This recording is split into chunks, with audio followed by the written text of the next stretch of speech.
Baru-baru ini kawasan Laut Hitam yang diam-diam kerap menjadi tempat bagi pertempuran sengit antara Rusia dan Ukraina kembali menjadi sorotan. Selama ini Laut Hitam selalu menjadi saksi atas serangan demi serangan yang melibatkan drone, kebuntuan angkatan laut, hingga adanya upaya sabotase yang tersembunyi. Dan tepat pada akhir Juni 2025, serangan presisi di sana kembali terungkap, menandakan babak baru peperangan di kawasan itu telah dimulai. Sebuah rudal jelajah asal Rusia bernama Mak-4 KH-22 yang mematikan dan bahkan mampu menghancurkan bangunan dalam sekejap, dikabarkan telah diluncurkan melalui sebuah pesawat pengebom Tu-22 M3 Backfire C yang targetnya bukanlah sebuah kapal perang seperti yang biasanya terjadi, melainkan anjungan lepas pantai Ukraina. Serangan itu pun menimbulkan sebuah pertanyaan. Mengapa Rusia menyerang sebuah anjungan? Seakan-akan itu adalah sebuah kapal perang. Atau apakah ada yang tersembunyi di dalamnya? Salah satu pesawat pengebom canggih milik Rusia dikerahkan pada 10 Juni lalu dengan membawa salah satu senjata paling mematikan, Mak-4 KH-22. Pesawat pengebom Tu-22M sendiri merupakan pengebom strategis milik Rusia yang telah dikembangkan sejak lama dari era Uni Soviet dan mulai beroperasi pada tahun 1989 silam. Dibandingkan dengan versi lamanya, Tu-20M yang ini memiliki banyak fitur yang terus ditingkatkan demi mengatasi kekurangan yang ada.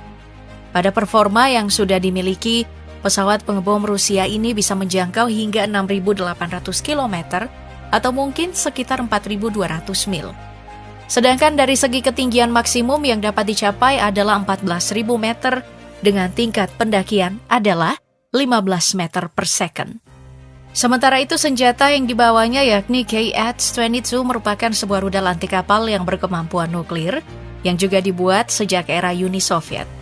Dahulu senjata ini dipergunakan untuk menyerang kapal-kapal tempur yang dimiliki oleh Amerika Serikat. Selama ini berbagai varian KH-22 telah dikembangkan.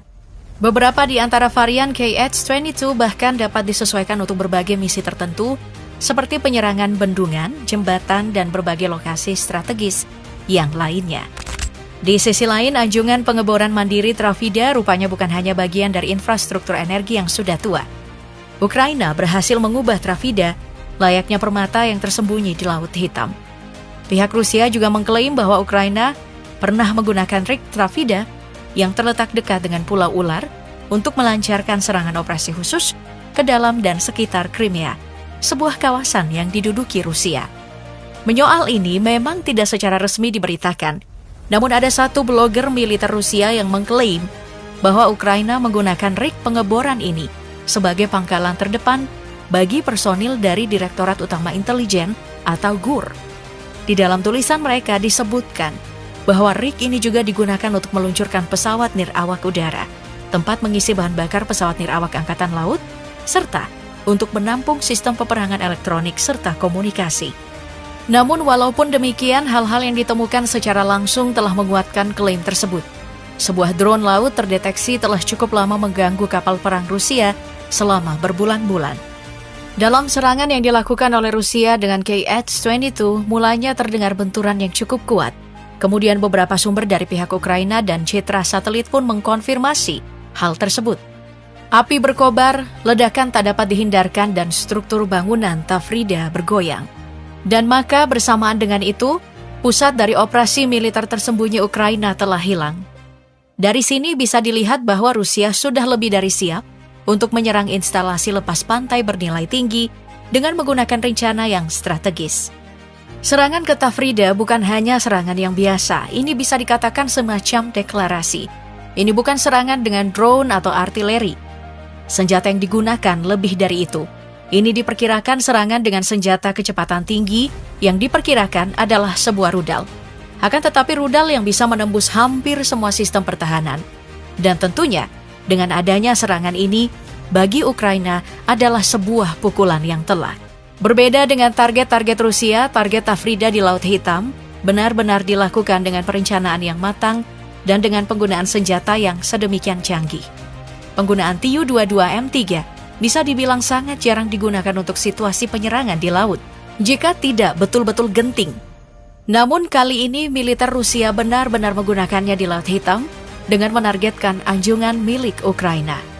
Pesawat pengebom jarak jauh Tu-22 yang dikenal dengan julukan Backfire oleh NATO ini terutama selalu digunakan untuk serangan maritim jarak jauh dan juga bisa digunakan untuk menyerang sasaran darat.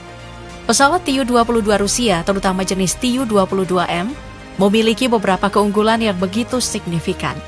Di antaranya seperti kecepatan supersonik, kemampuan membawa berbagai macam rudal, termasuk rudal anti kapal, juga rudal jelajah, serta kemampuan untuk beroperasi di dalam berbagai misi. Termasuk misalnya pengeboman strategi serangan maritim dan misi pengintaian. Pesawat ini memadukan kecepatan, ketinggian, hingga fleksibilitas. Didukung dengan mesin turbofan NK25 yang mampu menghasilkan daya dorong besar, dapat mendorong kecepatan pesawat menjadi lebih dari 2.000 km per jam. Dengan semua kelebihan yang dimilikinya, Tu-22 menjadi salah satu alat vital dalam persenjataan jarak jauh Rusia. Namun, lebih daripada itu, salah satu yang juga menjadi fokus utama serangan kali ini adalah serangan KH-22 atau KH-22, atau yang juga disebut NATO sebagai AS for Kitchen. Rudal yang satu ini bukanlah rudal yang baru. Ia sudah ada sejak tahun 1960-an. Pada masa-masa itu, KH-22 atau KH-22 dirancang untuk menghadapi kawanan kapal induk Amerika yang canggih. Dan kali ini, rudal ini kembali menemukan tempatnya di peperangan modern. Pada masa Perang Dingin, KH-22 utamanya telah dipersenjatai dengan hulu ledak nuklir, meskipun pada saat itu tersedia muatan peledak konvensional alternatif untuk versi anti kapal. Ketepatan versi serang darat yang cukup terbatas membuat versi ini sebelumnya hanya bisa membawa hulu ledak nuklir yang akan digunakan untuk melawan target yang luas dan besar, seperti misalnya lapangan terbang ataupun pelabuhan. Dengan mempertimbangkan hal-hal tersebut, ada kemungkinan bahwa KH-22 memang digunakan untuk menyerang anjungan pengeboran dengan cara yang sama, seperti pada saat menargetkan kapal angkatan laut dengan menggunakan pencari radar aktif untuk serangan terakhir yang tertuju pada target. Sebagai salah satu rudal supersonik yang dapat selalu diandalkan, KH-22 ini memiliki kecepatan hingga 5.600 km per jam. Tepat ketika rudal ini diluncurkan, rudal mampu naik ke ketinggian 27.000 meter, yang berarti hampir 3 kali lipat dari ketinggian yang dimiliki oleh pesawat komersial, sebelum akhirnya menukik menuju ke targetnya dengan kecepatan yang sangat tinggi. Inilah mengapa penargetan kali ini disebut-sebut sebagai penargetan yang tidak seperti biasanya. Perpaduan pesawat pengebom super canggih dan rudal supersonik mematikan adalah salah satu strategi terbaik yang mampu mengguncang jalannya peperangan. Sekali lagi, kawasan Laut Hitam telah lama menjadi salah satu pusat perhatian dalam perang Rusia-Ukraina karena kepentingan yang strategis dan keberlanjutan ekonominya yang signifikan bagi kedua negara dan bahkan bagi dunia. Perang yang sudah cukup lama terjadi ini diketahui telah mempengaruhi jalur perdagangan vital melalui Laut Hitam, terutama soal pengiriman biji-bijian Ukraina. Laut Hitam merupakan jalur utama ekspor biji-bijian seperti komoditas lainnya dari Ukraina, yang merupakan produsen gandum cukup besar di dunia. Laut Hitam juga memiliki kepentingan strategis bagi Rusia dan Ukraina sebagai pintu masuk gerbang ke berbagai wilayah. Perang yang terjadi pada saat ini telah memicu konflik yang tidak bisa dihindari di Laut Hitam, termasuk serangan terhadap kapal dan infrastruktur yang ada di sana, serta upaya-upaya kedua belah pihak untuk mengendalikan jalur laut. Walaupun sempat ada langkah untuk mencapai kesepakatan gencatan senjata di Laut Hitam demi melindungi perdagangan dan mengurangi ketegangan, namun serangan-serangan dalam diam tetap saja ada. Seperti yang terjadi mengenai serangan Rusia di Laut Hitam yang tentu saja bukan tanpa alasan. Dengan diduganya pusat militer tersembunyi di sana menjadi sebab bagi pihak Rusia untuk melancarkan serangan. Serangan yang tampaknya tidak bisa diduga oleh Ukraina inilah yang membuat militer mereka harus kehilangan salah satu infrastruktur terpenting. Maka dengan demikian, keadaan di Laut Hitam telah berbalik, memberikan keuntungan yang cukup besar bagi Rusia, sekaligus peringatan penting bagi pihak Ukraina.